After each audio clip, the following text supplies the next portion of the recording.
Hello friends, welcome to my YouTube channel. जैसा कि हम लोगों ने इलेक्ट्रिकल इंजीनियरिंग का लेक्चर सीरीज स्टार्ट किया हूँ आरआरबी जेई बैच के लिए। तो इस पे पहला लेक्चर तो हम लोग कर चुके हैं। आज हम लोग सेकेंड लेक्चर पढ़ेंगे। उससे पहले फर्स्ट लेक्चर में क्या किए तो उसका थोड़ा रिवीजन कर लेते हैं। देखिए, फर्स्ट लेक्चर में हम लोगों ने शुरू किया था इलेक्ट्रिकल इंजीनियरिंग का। इलेक्ट्रिकल इंजीनियरिंग हम लोग क्या सब पढ़ते हैं? इलेक्ट्रिकल इंजीनियरिंग पढ़ते हैं voltage, current, resistance, inductance and capacitance. इसके बाद इलेक्ट्रिकल इंजीनियरिंग और इलेक्ट्रॉनिक्स इंजीनियरिंग में क्या डिफरेंस है? जब हम लोग इलेक्ट्रॉन पे जो फोर्स लगता है उसके बारे में हम लोग बात करते हैं तो उसको बोलते हैं इलेक्ट्रिकल इंजीनियरिंग। लेकिन जब हम इलेक्ट्रॉन का फ्लो को कंट्रोल करते हैं तो वो हमारा आता है electronics.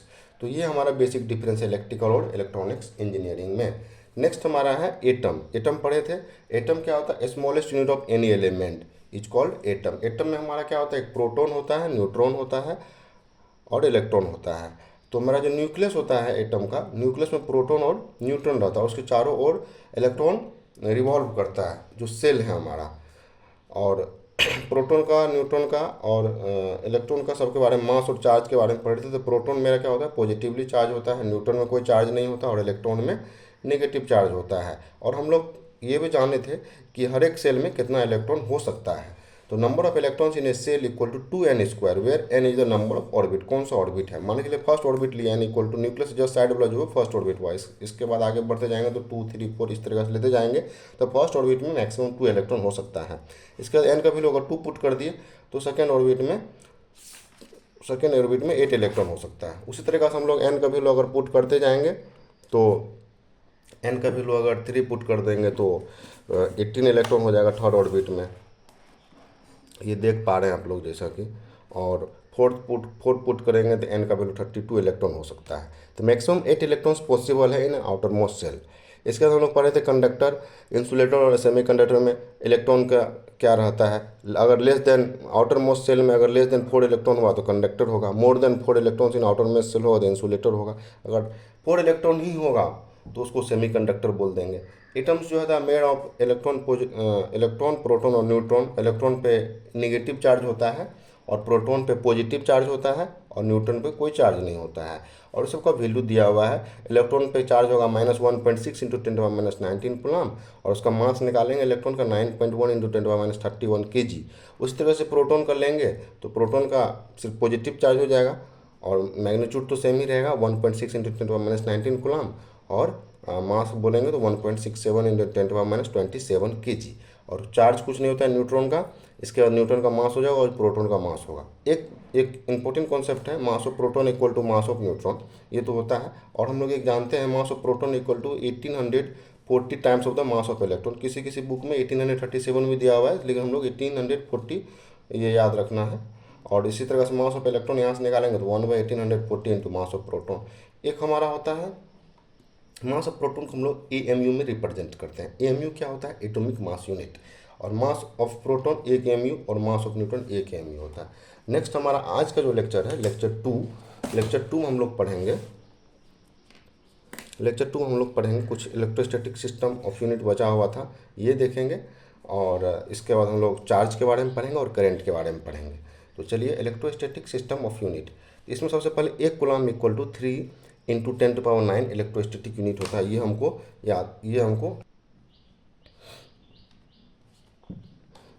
1 coulomb equal to 3 into 10⁻9 electrostatic unit. और हमको यहाँ पे एक इलेक्ट्रॉन का वैल्यू निकालना ESU में। तो एक इलेक्ट्रॉन का वैल्यू हमको पता है 1.6 इंटू 10⁻19 कूलम। तो यहाँ पे वैल्यू पुट कर देंगे कूलम का, ये वाला 3 इंटू 10⁻9 पुट करेंगे तो मेरा क्या हो जाएगा 4.8 इंटू 10⁻10 इलेक्ट्रोस्टैटिक यूनिट। नेक्स्ट हमारा एक क्वेश्चन है, बहुत इंपॉर्टेंट क्वेश्चन है। Find the number of electrons in 1 coulomb charge. 1 coulomb charge में कितना इलेक्ट्रॉन होगा? तो हमको पता है 1 इलेक्ट्रॉन में इतना कूलम होता है। तो 1 कूलम में निकालना है तो 1/1.6 इंटू 10⁻19 इसको डिवाइड करेंगे तो ये आ जाएगा 6.25 इंटू 10⁻18 इलेक्ट्रॉन्स। और हमको ये भी पता है नंबर ऑफ प्रोटॉन, अगर नंबर ऑफ इलेक्ट्रॉन तो हो गया, नंबर ऑफ इलेक्ट्रॉन इतना हो गया। अगर नंबर ऑफ प्रोटॉन निकालना पड़ेगा तो number of proton equal to number of electrons, तो वही वैल्यू हो जाएगा। नेक्स्ट हमारा टॉपिक है इलेक्ट्रिक चार्ज। इलेक्ट्रिक चार्ज क्या होता है? इलेक्ट्रिक चार्ज के बारे में हम लोग क्या पढ़ते हैं, पहले देखिए। Force of attraction and force of repulsion in electric field. Electric field में कोई भी अगर फोर्स ऑफ अट्रैक्शन और रिपल्सन का बात करते हैं तो वो इलेक्ट्रिक चार्ज के बारे में हम लोग बात करें। इलेक्ट्रिक चार्ज एक प्रॉपर्टी है, इसका एसआई यूनिट होता है कूलम, और क्यू, इलेक्ट्रिक चार्ज को क्यू से डिनोट करते हैं, और इसका फॉर्मूला होता है Q equal to N into E. और एन हमारा यहाँ क्या है? Number of electrons passing through a cross section of conductor. कोई भी कंडक्टर के क्रॉस सेक्शन से कितना इलेक्ट्रॉन पास हो रहा है वो हमारा एन को रिप्रेजेंट करता है। और ई क्या होता है? Charge of an electron. कि चार्ज हम लोग जस्ट पढ़े 1 - 1.6 इंटू 10⁻⁻19 कूलम। और चार्ज को डिफाइन कैसे करते हैं? एक्सेस और deficiency of electron in an atom is called charge. किसी एटम में या तो एक्सेस हो सकता है चार्ज का, इलेक्ट्रॉन का, या तो डिफिशियंसी हो जाएगा। एक्सेस अगर हो जाएगा मतलब इलेक्ट्रॉन ज़्यादा हो रहा है तो कैसा हो जाएगा? Negative charge. इलेक्ट्रॉन कम हो गया तो पॉजिटिव चार्ज। जैसे हम लोग पढ़ते हैं सोडियम में से एक इलेक्ट्रॉन निकाल लेते हैं तो Na+ हो जाता है, उसमें मतलब इलेक्ट्रॉन का डिफिशियंसी हो जाता है। उसी तरीके से क्लोरीन में अगर हम लोग एक चार्ज दे देते हैं तो Cl- हो जाता है, मतलब इलेक्ट्रॉन का एक्सेस हो गया उसमें। तो ये हमारा देखिए नेक्स्ट, एक कूलम चार्ज, एक कूलम में कितना इलेक्ट्रॉन होता है? 6.25 इंटू 10⁻18 इलेक्ट्रॉन होता है। उसी तरीक़ा से अगर Np इक्वल टू Na, मतलब अगर number of electron equal to number of proton हो गया तो वो एटम हमारा कैसा हो जाएगा? इलेक्ट्रिकली न्यूट्रल हो जाएगा। अगर हम लोग if from a neutral body, कोई न्यूट्रल बॉडी है उससे हम लोग इलेक्ट्रॉन को रिमूव करते हैं तो उस पर क्या हो जाएगा? पॉजिटिवली चार्ज हो जाएगा। उसको बोलेंगे डेफिसिट ऑफ इलेक्ट्रॉन, मतलब उसमें इलेक्ट्रॉन का कमी हो गया, इसी कारण वो पॉजिटिव चार्ज एक्वायर कर लिया, अटेन कर लिया। नेक्स्ट हमारा आता है if a neutral body is supplied with the electrons. अगर न्यूट्रल बॉडी को हम लोग इलेक्ट्रॉन का सप्लाई देते हैं तो एक्सेस ऑफ इलेक्ट्रॉन हो जाएगा, तो then there will be excess of electrons and body attains a negative charge. Body कैसा अटेंड कर लेगा? नेगेटिव चार्ज हो जाएगा। यहाँ पे देखिए एग्जांपल से मैं बताया हूँ, ये न्यूट्रल बॉडी है, इसमें एक इलेक्ट्रॉन सप्लाई कर रहे हैं तो इससे मेरा बॉडी एटम क्या हो जा रहा है? ये न्यूट्रल नहीं होकर के नेगेटिवली चार्ज बॉडी होता है, और इसमें क्या होता है? एक्सेस ऑफ इलेक्ट्रॉन होता है। ये जैसा कि हम लोग डेफिनेशन पढ़े हैं चार्ज के, excess and deficiency of an electron in an atom is called the charge. तो वही हमारा चार्ज के डेफिनेशन को फुलफिल कर रहा है। एक बहुत इंपॉर्टेंट कॉन्सेप्ट हमारा है फ्री इलेक्ट्रॉन्स। फ्री इलेक्ट्रॉन्स के बारे में हम लोग जानेंगे। फ्री इलेक्ट्रॉन्स क्या होता है? फ्री इलेक्ट्रॉन्स होता है कोई एटम है और उसमें न्यूक्लियस है, न्यूक्लियस में क्या रहता है? प्रोटॉन एंड न्यूट्रॉन रहता है, और उसके चारों ओर इलेक्ट्रॉन चक्कर लगाता है। अगर किसी आउटर मोस्ट सेल में, आउटर मोस्ट सेल अगर रहेगा, मान लीजिए और 2-3 सेल इससे रहा, तो आउटर मोस्ट सेल का जो इससे रहता है न्यूक्लियस से डिस्टेंस काफ़ी बढ़ जाता है, जिसके कारण ये मेरा वीक हो जाता है। इसका फोर्स ऑफ अट्रैक्शन यहाँ पे काफ़ी वीक हो जाता है, जिसके कारण ये इलेक्ट्रॉन कैपेबल होता है बाहर जाने के लिए। अगर बाहर चले गया तो उसी को बोलते हैं फ्री इलेक्ट्रॉन्स। इसका डेफिनेशन देख लीजिए, the electrons in the last orbit are called the valence electron. Last orbit में जो हमारा होगा उसको वैलेंस इलेक्ट्रॉन बोलेंगे। और in certain substances like metal, कोई भी मेटल में the valence electrons are weakly attach to the nuclei. और वैलेंस इलेक्ट्रॉन जो होगा वीकली अटैच्ड होता है न्यूक्लियाई से, मतलब काफ़ी कम इसमें काफ़ी कम फोर्स रहता है और इसको इजीली हम लोग रिमूव कर सकते हैं। तो such electrons are called the free electrons. अगर उस इलेक्ट्रॉन को रिमूव कर पाएंगे कुछ एनर्जी वगैरह दे करके तो वो हमारा फ्री इलेक्ट्रॉन्स है। नेक्स्ट हमारा टॉपिक है इलेक्ट्रिक करंट। इलेक्ट्रिक करंट क्या होता है थोड़ा सा इसको समझेंगे।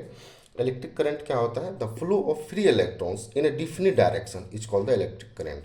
मतलब एक डिफिनिट डायरेक्शन होना चाहिए इलेक्ट्रिक करंट के लिए। मान लीजिए कोई कंडक्टर है मेरा, ठीक है, उसमें फ्री इलेक्ट्रॉन बहुत सारा है, लेकिन इसमें डिफरेंट डायरेक्शन कब आएगा? जब हम लोग एक बैटरी से इसको हम लोग सप्लाई दे देंगे। तो बैटरी सप्लाई दिए प्लस और माइनस टर्मिनल से, तो मेरा क्या होगा? इधर से करंट फ्लो होगा, और लेकिन हमारा फ्लो ऑफ इलेक्ट्रॉन क्या होगा? इधर होगा। फ्लो ऑफ इलेक्ट्रॉन ऐसे जाएगा, फ्लो ऑफ इलेक्ट्रॉन ऐसे होगा, लेकिन करंट का डायरेक्शन उसका अपोजिट होगा। तो ये direction of flow of electric current हो गया, ये कन्वेंशनल करंट होता है। इसी कारण इसको बोलते हैं when current is caused by the electrons the direction of current is opposite to the direction of flow of current. और डायरेक्शन ऑफ जैसे फ्लो ऑफ इलेक्ट्रॉन इस साइड होगा तो मेरा करंट इधर जाएगा, तो मतलब बैटरी के पॉजिटिव टर्मिनल से करंट निकलेगा, ये हमको ध्यान में रखना है।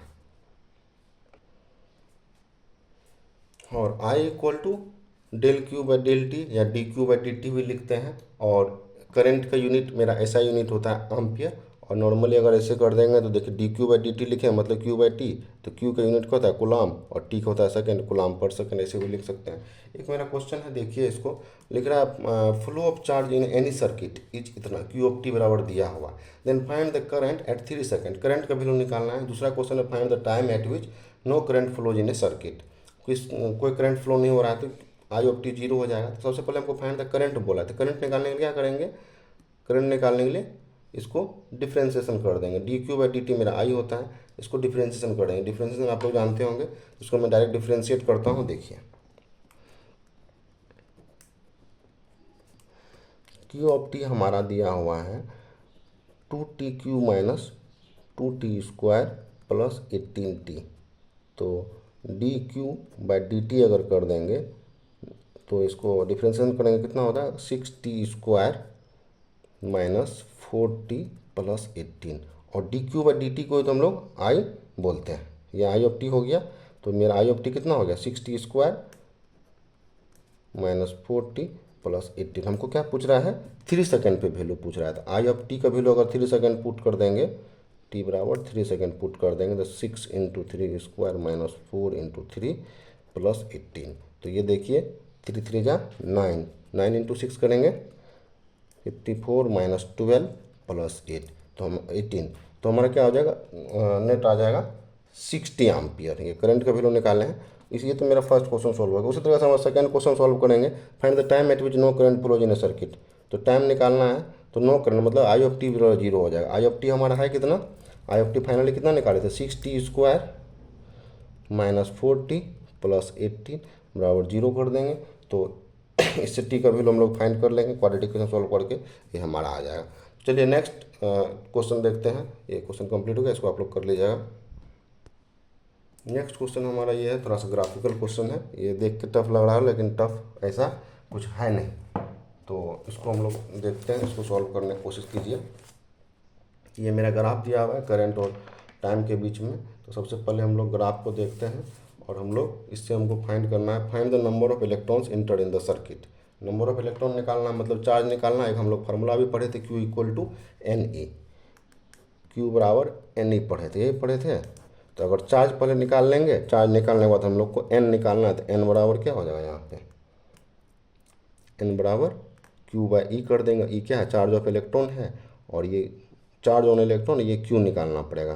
तो Q निकालने के लिए सबसे पहले आई ऑफ टी है, तो Q कैसे निकालेंगे, आई ऑफ टी बराबर हमको पता है, क्या पता है dQ/dt, और इससे हमारा dQ हो जाएगा आई ऑफ टी डी टी। यहाँ पे इंटीग्रेशन कर देंगे तो इससे हमारा Q आ जाएगा। तो देखिए इंटीग्रेशन करेंगे तो इसका लिमिट कहाँ से कहाँ तक जा रहा है, लिमिट 0 से 1 और 1 से 2, तो मेरा फाइनल लिमिट क्या हो गया 0 से 2। तो ये इसको हम लोग जब भी इस तरीके से इंटीग्रेशन करते हैं तो ये मेरा क्या हो गया, एक तरीके से एरिया हो गया। तो area under the curve, area under the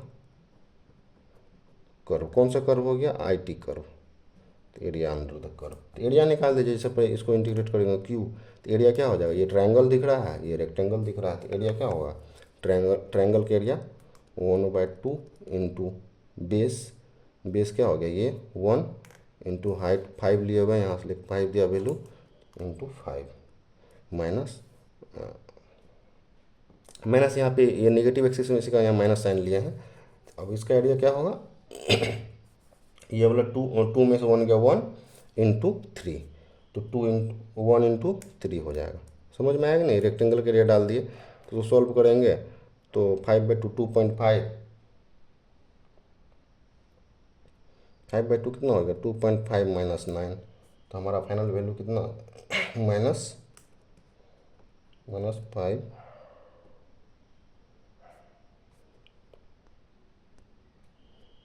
ये हमारा 3 × 3 नहीं होगा, 3 × 1 होगा, क्योंकि 2 में से 1 जाएगा, ये 1 ही होगा और ये 3 है, तो ये 3 × 1 हो जाएगा। तो ये तो मेरा क्या हो जाएगा, बच जाएगा हाफ कूलम्ब हो जाएगा। ये हमको Q = NE होता है, तो यहाँ पे पुट कर दीजिए, नंबर ऑफ इलेक्ट्रॉन पता करना, नंबर ऑफ इलेक्ट्रॉन बराबर क्या हो जाएगा 0.5 कूलम्ब और इधर इलेक्ट्रॉन कितना होता है, भागा करके निकाले हैं 6.25। एक कूलम चार्ज में 6.25 इंटू 10⁻18 इलेक्ट्रॉन ये होता है, हम लोग को पता है। तो डायरेक्ट कर दिए तो आंसर आ जाएगा 3.125 इंटू 10⁻18 इलेक्ट्रॉन्स। ये मेरा आंसर हो गया।